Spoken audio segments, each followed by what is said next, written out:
I'm here with Dave Davis. We're going to talk a little bit about the M110. Now, I've got a lot of hours behind the old Mark 11 SR25s. As well as I. When they first showed up the group 15, 20 years ago, we had a lot of issues with the new ones, and I swore I don't ever want to see a SR25 again. Towers fall. We're getting ready to head over to the box, heading to Afghanistan.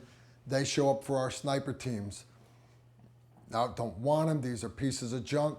We took them out to the range to prove that they were junk. Lo and behold, that latest generation of the Mark 11s, they were awesome. Nothing but great experience with them. Initial invasion of Afghanistan, Iraq, multiple trips through Africa and back to Iraq. Nothing but great things to say about it. So good was it for SOCOM that Big Army said, wow, this is great. We want to get our hands on it. Contract goes out, and it was built specifically to bring that Mark 11 into the regular Army. It somehow morphed into this M110. Tell us a little bit about it, Dave.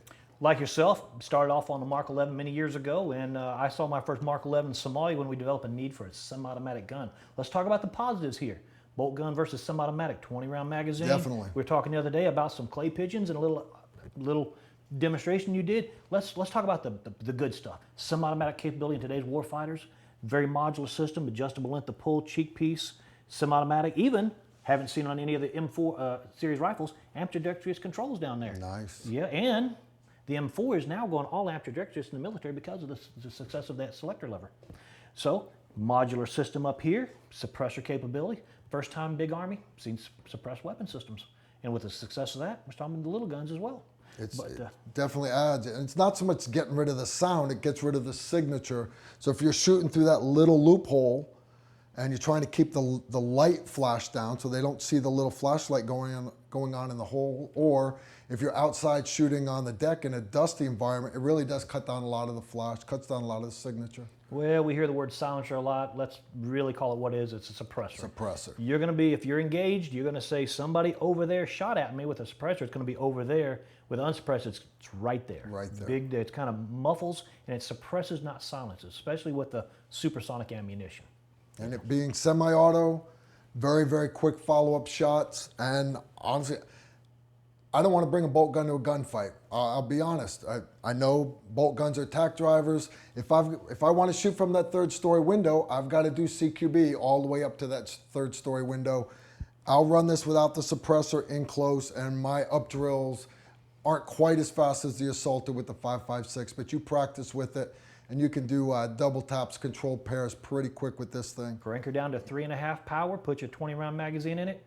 You know, make a believer out of it. You know, the old Leopold scope cap, you bump that little thing, it pops up, got the little nubs on the side. You put that left and right of the melon, that round goes right through the middle every time. There you go. That's experience you're talking from there.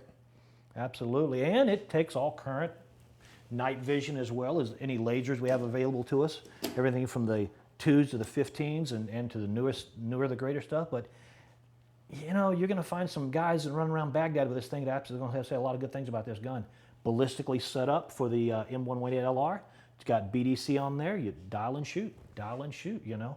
You got those people out there that the fan of the newer ways of doing it, but this is a very user-friendly gun, and it gives you, a much more enhanced capability over our standard M4 5.56. Definitely, without a doubt. All right, that's basic breakdown of the M110, the semi-auto sniper weapon.